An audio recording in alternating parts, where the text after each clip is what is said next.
Hi friends, welcome to Uma kitchen. இன்றைக்கி எள்ளு உருண்டை செய்கிறது எப்படின்னு பார்க்க போகிறோம். நான் வந்து ஒரு பேக்கெட் கருப்பு எள்ளு வாங்கி வச்சுருக்கேன், ஒரு பேக்கெட் வெள்ளை எள்ளு வாங்கி வச்சுருக்கேன். ரெண்டும் சேர்ந்து 100 கிராம் 50 கிராம் பேக்கெட் வாங்கி வச்சுருக்கேன்.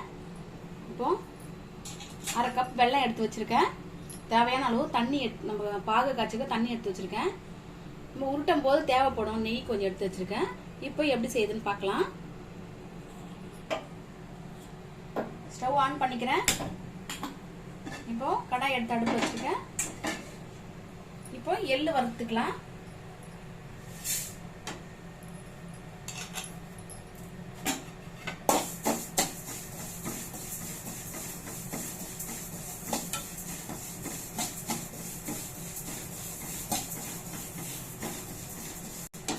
நெய் டேஸ்ட் வந்து ரொம்ப பிடிக்கும்னா ஒரு ஸ்பூன் அதில் பாகு காய்ச்சும் போதே ஒரு ஸ்பூன் போட்டு கூட நம்ம வெள்ளைப்பாகு எடுத்து அதுக்கப்புறம் அதில் எள்ளு சேர்த்து உருண்டை பண்ணிக்கலாம்.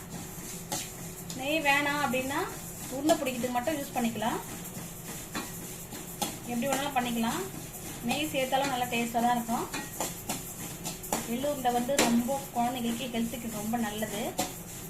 நார்மலாகவே வீட்டில் பண்ணி குழந்தைங்களுக்கு தினமும் ஒரு எள்ளு உருண்டை கொடுத்தாலும் கூட ரொம்ப நல்லது. இது இரும்பு சத்து நிறைய இருக்கு. எல்லாம் வறுபட்டுருச்சு பாருங்க, படப்படன்னு வெடிக்குது.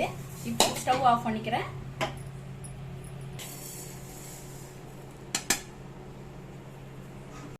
இப்போ பாக்கு எப்படி எடுக்குதுன்னு பார்க்கலாம்.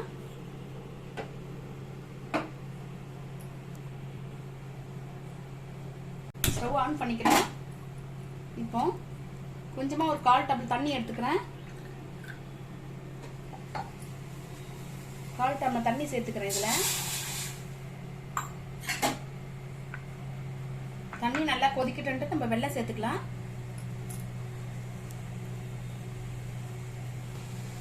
தண்ணி நல்லா கொதிச்சிடுச்சு. இப்போ வெல்லம் சேர்த்துக்கலாம்.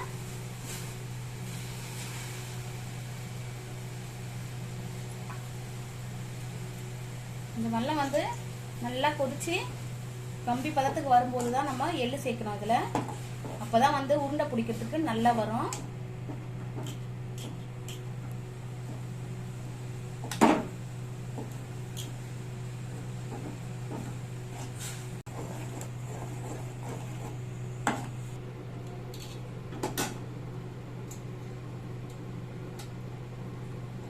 பாகு கூடிடுச்சு. இப்போ எள்ளு சேர்த்துக்கலாம்.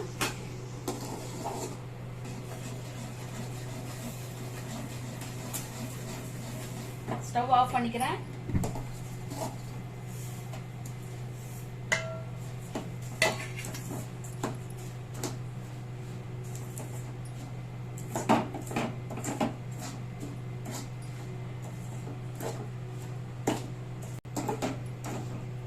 இப்போ தட்டில் எடுத்து போட்டு இப்போ சின்ன சின்ன உருண்டையா பிடிக்க போறோம்.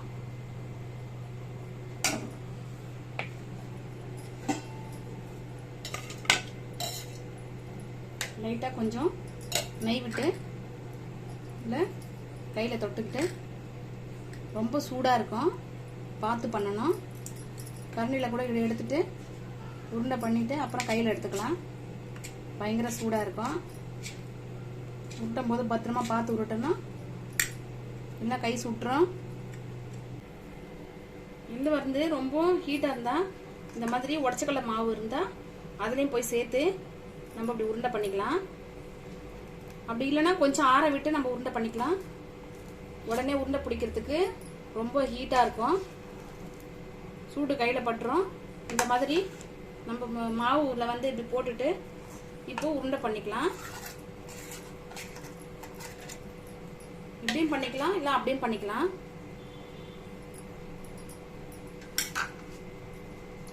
இந்த மாதிரி மாவுல வந்து போட்டுட்டு இப்படி உருண்டை பண்ணிக்கலாம். சூடா பிடிச்சி வச்சா வெடிச்சு போயிடும் உருண்டெல்லாம். பிடிச்சி வச்சுட்டு அப்புறமேட்டு எடுத்து நம்ம டைட்டா அழுத்தி அதை நல்லா உருட்டி வச்சா நல்லா இருக்கும். ஆறுனதுக்கு அப்புறம் நல்லா ஸ்ட்ராங் ஆயிடும். இப்போ வந்து சூட்ல பிடிச்சா இந்த மாதிரி தான் வரும். இப்படி வேணா மாவுலையும் பிடிச்சிக்கலாம், இல்லை மாவு போடாம ஆற விட்டு நம்ம அப்படியே கூட பிடிச்சிக்கலாம். நம்ம விருப்பம் தான். ரெண்டுமே டேஸ்ட்டாக தான் இருக்கும். வேணா ஒரு ஸ்பூன் நெய் விட்டுக்கலாம், வேணான்னா நெய் தொட்டு கூட நம்ம இப்படி உருட்டிக்கலாம். எள்ளு உருண்டை வந்து பெருசாகவும் ஊற்றிக்கலாம், சின்னதாகவும் ஊற்றிக்கலாம். நம்ம விருப்பத்துக்கு ஏற்ற மாதிரி. எள்ளு உருண்டைலாம் குட்டி குட்டியாக தான் பண்ணுவாங்க. நம்ம வீட்டுக்கு பண்ணுறதுனால நான் பெருசு பெருசாக பண்ணுறேன். இப்போ சூடாக இருக்கிறதுனால இப்போ நம்ம பிடிச்சா கூட நல்லா ஷேப்பாக வராது, வெடிச்சு வெடிச்சு போயிடும். கொஞ்சம் லேசாக ஆற விட்டதுக்கப்புறம் நம்ம டைட்டாக இறுக்கி பிடிச்சா நல்லா உருண்டை வந்து நல்லா வந்துடும், ஸ்ட்ராங்காக இருக்கும். இப்போ பாருங்கள் சூடாக இருக்குது. இப்போ வச்சாக்கா அப்படியே இந்த மாதிரி விரிஞ்சு வந்துடும் பாருங்கள், வெடிப்பாக. நல்லா ஹீட் ஆனதுக்கப்புறம் நம்ம மறுபடியும் சேர்த்து அழுத்தி பிடிச்சிக்கலாம், அப்போ நல்லாயிருக்கும். இப்போ நல்லா ஹீட் ஆறிடுச்சு. இப்போ உருண்டை பிடிக்கிறதுக்கு நல்லாவே வருது. இப்போ கெட்டியாயிடுச்சு பாருங்கள். இப்போ நல்லா ஷேப்பாக நல்லா பிடிச்சி வச்சுக்கலாம். தினமும் குழந்தைங்களுக்கு ஒவ்வொன்றா கொடுக்கலாம், ரொம்ப நல்லது. இப்போது இந்த எள்ளு உருண்டை வந்து ஆறினவுடனே பிடிச்சோடனே நல்லா டைட் ஆகிடுச்சு பாருங்கள். இப்போது உருண்டை வந்து ஷேப்பாக இருக்குது பாருங்கள், நல்லா டேஸ்ட்டாக நல்லாயிருக்கும். தினமும் வீட்டில் ட்ரை பண்ணுங்கள், குழந்தைங்களுக்கு கொடுங்க. மறக்காமல் சப்ஸ்கிரைப் பண்ணுங்கள், ஷேர் போடுங்க, லைக் போடுங்க.